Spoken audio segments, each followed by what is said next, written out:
Drama serial दिल निगान के next episode में आप देखेंगे कि अब जाकर उसकी भाभी जान जो है वो चाहती है कि इस नायाब का रिश्ता कहीं ना हो, क्योंकि उस औरत को मुफ्त की काम वाली मिली हुई है, जिसकी वजह से वो बिल्कुल नहीं चाहती है कि कुछ भी ऐसा हो कि ये लड़की यहाँ से चली जाए। लड़की क्या बल्कि कहिए कि काम वाली यहाँ से चली जाए।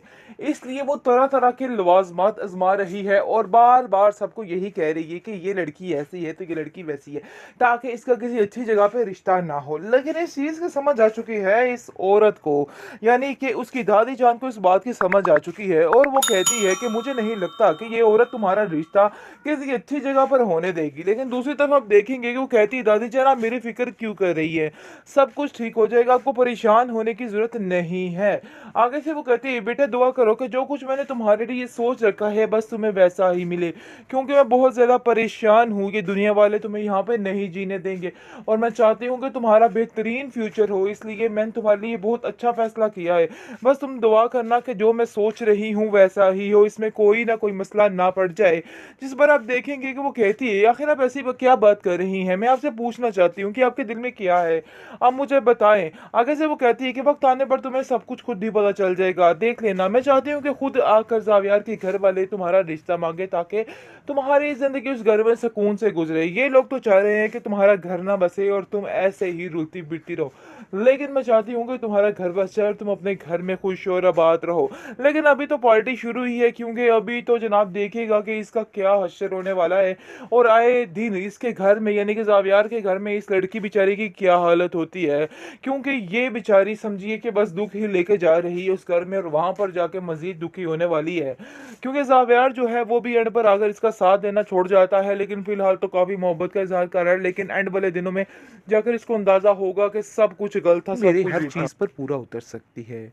आगे से उसकी दादी कहती है कि मुझे तानिया लड़की एक आंख नहीं बाती, पता नहीं क्यों तुम्हारी माँ उसके पीछे हाथ धोकर पड़ी हुई है और चाहती है कि बस जितनी जल्दी हो सके ये रिश्ता हो जाए।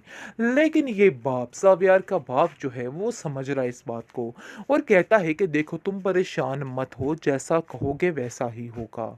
अगर तानिया तुम्हें नहीं पसंद तो मैं इस चीज़ के लिए कोई भी फोर्स नहीं करेगा, इसलिए बिला वजह परेशान होने की कोई भी ज़रूरत नहीं है। इस चीज़ के टेंशन को अपने दिल से निकाल दो।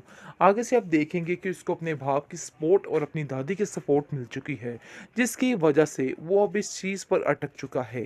खैर आप देखेंगे कि जब इसकी बहन को इस चीज़ का इल्म होगा कि मेरा भाई किस चीज़ के बारे में सोच रहा है, किस बात के बारे में सोच रहा है, तो ये बात बिल्कुल भी नाकाबिले बर्दाश्त लगेगी उसको।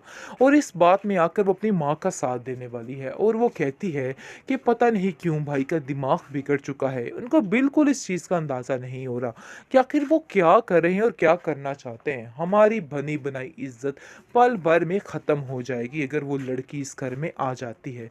उसकी माँ कहती है कि चाहे जो मर्जी हो जाए, मैं ऐसा कुछ नहीं होने दूंगी। मैं बीजान की हरकतों को पहले से ही जान चुकी थी और मुझे यकीन आ गया था कि जब इतने चक्कर वो अपनी दोस्त के घर लगा रही थी, मुझे तब ही इस बात का अंदाज़ा हो गया था कि दाल में कहीं ना कहीं कुछ काला ज़रूर है। और देख लो वही हुआ जो मेरा कहना था, मेरी सोच थी।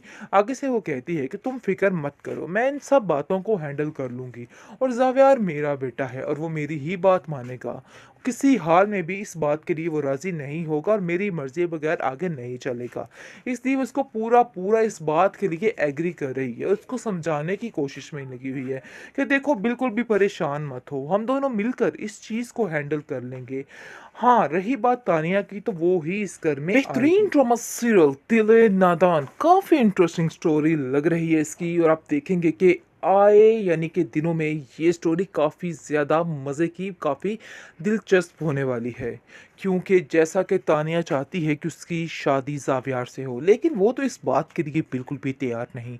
उसने बल्कि साफ साफ अपने घर वालों से कह दिया है कि आप चाहे जो मर्जी जहन बनाए मेरा, जो मर्जी कर लें, लेकिन ऐसा कभी भी नहीं हो सकता है। बहरहाल जो कुछ तानिया करने वाली है वो सिर्फ और सिर्फ जावियार से बदला लेने के लिए करेगी। यानी कि जो नाटकपन करेगी, किसी के साथ शादी करेगी, लेकिन सिर्फ और सिर्फ बदले की खातिर ये सब कुछ होगा, ऐसा वैसा कोई सीन नहीं होने वाला है। फिलहाल तो आप देखेंगे कि बहुत ज़्यादा इंटरेस्टिंग बढ़ती जा रही है ज़ावियार की नायाब के साथ। इस चीज़ का अंदाज़ा हो रहा है उसकी दादी जान को, और वो कहती है कि आखिर क्या वजह है कि तुम रोज़ आए दिन कोई ना कोई ऐसा मसला खड़ा कर देते हो कि मुझे अपनी दोस्त से मिलना पड़ जाता है। आखिर ऐसी क्या बात है? वैसे अगर मैं तुम्हें दिल की बात कहूँ तो दिल की बात ये ही है कि मुझे नायाब बहुत अच्छी लगी, और वो हमारे घर को बड़े अच्छे तरीके से संभाल भी लेगी। आगे से आप देखेंगे कि ज़ावेर इस बात के लिए एग्री हो जाता है और कहता है कि आप बिल्कुल ठीक कह रही हैं, जैसी आपकी मर्ज़ी। लेकिन उसकी दादी जान उसको कहती है कि मैं तुम्हारी मर्ज़ी भी पूछना चाहती हूँ, और मैं चाहती हूँ कि तुम मुझे खुद बताओ कि आखिर तुम्हारा क्या ज़हन है, क्योंकि मुझे उस लड़की में कोई भी खराबी नज़र नहीं आई। बहुत ही घरेलू किस्म की लड़की है। हाँ, मगर तुम्हारी माँ को मनाना बहुत मुश्किल हो जाएगा। वो तो कभी भी पसंद नहीं करेगी ये बात, ये रिश्ता उसको बिल्कुल बेजोड़ सा लगेगा। आगे से आप देखेंगे कि ज़ावियर कहता है कि नहीं, ज़िंदगी तो मुझे गुजारनी है, इसलिए मैं उनसे इस बात का रिक्वेस्ट करने के लिए तैयार हूँ कि वो ऐसा ही करें, क्योंकि वाक़ई में मुझे ऐसा लगता है कि वही वो लड़की है जो मेरे सारे ख्वाबों को पूरा कर सकती है, मेरे हर चीज़ पर पूरा उतर सकती है। आगे से उसकी दादी कहती है कि मुझे तानिया लड़की एक आँख नहीं भाती। पता नहीं क्यों तुम्हारी माँ उसके पीछे हाथ धोकर पड़ी हुई है और चाहती है कि बस जितनी जल्दी हो सके ये रिश्ता हो जाए। लेकिन ये बाप, ज़ावियार का बाप जो है वो समझ रहा है इस बात को, और कहता है कि देखो तुम परेशान मत हो, जैसा कहोगे वैसा ही होगा। अगर तानिया तुम्हें नहीं पसंद तो मैं इस चीज़ के लिए कोई भी फ़ोर्स नहीं करेगा, इसलिए बिला वजह परेशान होने की कोई भी ज़रूरत नहीं है। इस चीज़ के टेंशन को अपने दिल से निकाल दो। आगे से आप देखेंगे कि उसको अपने बाप की सपोर्ट और अपनी दादी की सपोर्ट मिल चुकी है, जिसकी वजह से वो अब इस चीज़ पर अटक चुका है। खैर आप देखेंगे कि जब इसकी बहन को इस चीज़ का इल्म होगा कि मेरा भाई किस चीज़ के बारे में सोच रहा है, किस बात के बारे में सोच रहा है, तो ये बात बिल्कुल भी नाकाबिले बर्दाश्त लगेगी उसको, और इस बात में आकर वो अपनी माँ का साथ देने वाली है। और वो कहती है कि पता नहीं क्यों भाई का दिमाग बिगड़ चुका है। उनको बिल्कुल इस चीज़ का अंदाज़ा नहीं हो रहा कि आखिर वो क्या कर रहे हैं और क्या करना चाहते हैं। हमारी बनी बनाई इज्जत पल भर में ख़त्म हो जाएगी अगर वो लड़की इस घर में आ जाती है। उसकी माँ कहती है कि चाहे जो मर्ज़ी हो जाए, मैं ऐसा कुछ नहीं होने दूँगी। मैं बीजान की हरकतों को पहले से ही जान चुकी थी, और मुझे यकीन आ गया था कि जब इतने चक्कर वो अपनी दोस्त के घर लगा रही थी, मुझे तब ही इस बात का अंदाज़ा हो गया था कि दाल में कहीं न कहीं कुछ काला ज़रूर है, और देख लो वही हुआ जो मेरा कहना था, मेरी सोच थी। आगे से वो कहती है कि तुम फ़िक्र मत करो, मैं इन सब बातों को हैंडल कर लूँगी, और ज़ावियार मेरा बेटा है और वो मेरी ही बात मानेगा। किसी हाल में भी इस बात के लिए वो राज़ी नहीं होगा और मेरी मर्ज़ी के बगैर आगे नहीं चलेगा। इसलिए वो उसको पूरा-पूरा इस बात के लिए एग्री कर रही है, उसको समझाने की कोशिश में लगी हुई है कि देखो बिल्कुल भी परेशान मत हो, हम दोनों मिलकर इस चीज़ को हैंडल कर लेंगे। हाँ, रही बात तानिया की, तो वो ही इस घर में आएगी।